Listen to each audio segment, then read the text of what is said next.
Imagine this.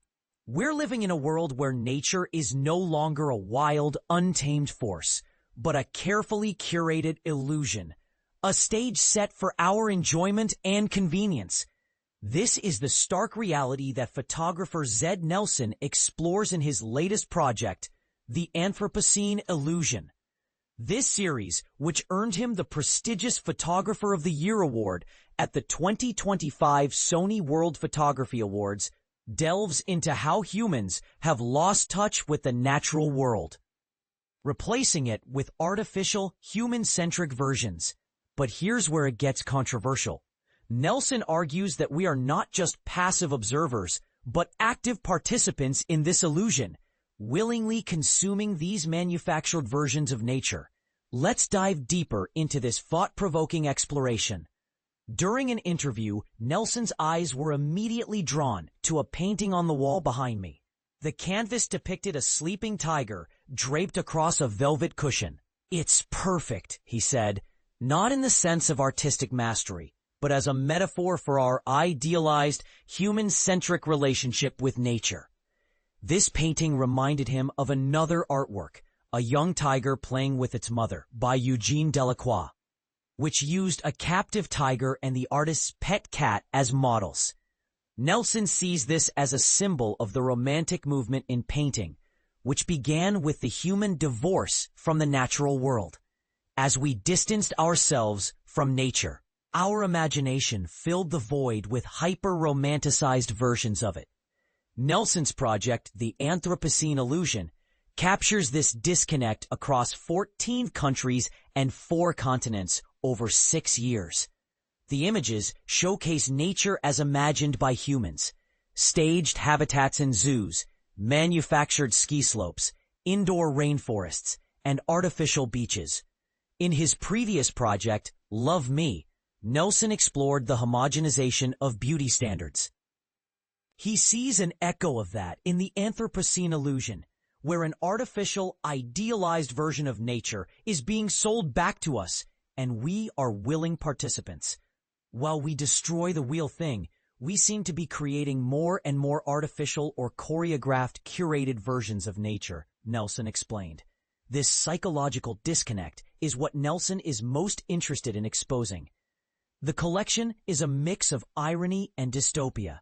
For example, a Maasai tribesman posing beside a picnic blanket for an out-of-Africa champagne brunch in Kenya, or a child perched on a fiberglass rock at a beach in the world's largest indoor rainforest, with the canvas of the sky slightly ripped behind him. That's very Truman Show-like. He's gone to the very edge of that artificial world, Nelson said of the photo. More than anything, though, there's a feeling of sadness that permeates the collection. Taxidermied museum dioramas of endangered species, vibrant fish shoals swimming in dark aquariums with plastic pipes, captive elephants paraded to a bathing spot for the benefit of Instagram influencers, and a caged polar bear crouched beside a mural depicting an Arctic landscape it will never know. What we replaced real nature with becomes an unwitting monument, really, for what we've lost, Nelson observed. The term Anthropocene refers to the age of humans. It's not an official epoch yet, but Nelson believes that in years to come, today's society will mark the beginning of this new era, evident in elevated carbon dioxide levels from fossil fuels, an abundance of microplastics, and layers of concrete. The usefulness of renaming an epoch in this instance would be to focus people's attention on our impact on the planet, said Nelson.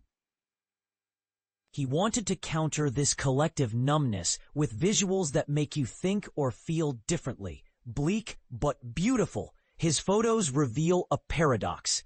Less than 3% of the world's land remains ecologically intact, yet nature-based tourism and biophilic architecture, a design philosophy that mimics nature, are surging in popularity. Global wildlife populations have dropped by an average of 73% in the last 50 years. Meanwhile, there are more tigers in captivity than in the wild, globally. Arctic ice sheets are on course for catastrophic runaway melting that would see rising sea levels devastate coastal communities. But at the same time, cocktail bars in Dubai are importing ancient glacier ice from Greenland to provide the wealthy with pollution-free drinks. We're engaged in creating an illusion for ourselves, either to hide what we're doing. There's a spectrum to the illusion, ranging from managed outdoor landscapes to contrived scenes that simply evoke the idea of nature. Nelson likens it to fast food. We don't want to grow it and prepare it. We just want it delivered to us with no thorns, no danger, with a nice walkway in a car park. We want to consume it and then come home. We are complicit in it. Despite his criticisms of the consumerist qualities of today's manufactured natural experiences, Nelson emphasizes that he's not necessarily against any of these things. People should enjoy safaris, be awe-inspired at aquariums, relish their time in a local park, and not destroy themselves with guilt. We have this enduring craving for nature, for a connection to the natural world. That's real, he observed. There's a limit to what the individual can do, too. The kind of sweeping change required to protect the environment needs to come from major corporations and political leaders, which, in Nelson's view, is sorely lacking. It's important to remind ourselves, it's not that we don't have ideas for things that can be done, he said, reeling off a long list of environmental policies that could change the course of climate change. Perhaps this book, with its stark juxtaposition of astonishing wildlife and human interference, can be a reminder of just how in control of the world we are, with the power to remodel it in our own image, or protect and restore the landscapes we feel so connected to. When you're surrounded by something so much, it can become utterly invisible, Nelson said. Photography is a way of trying to make it visible again, trying to expose it for what it actually is. After the call ends, I can't unsee the Anthropocene illusion in my home. It's not just the anthropomorphic tiger on the wall. It's a Himalayan rock salt lamp, a plastic monstera plant, and paper carnations. A cockatoo-shaped ceramic jug next to pine-scented candles and an aluminum lemon wedge bottle opener. Floral print cushions and a jungle-themed throw. It's hard to shake Nelson's words about our collective complicity, our willingness to participate in reconstructing the natural world instead of saving it. And this is the part most people miss.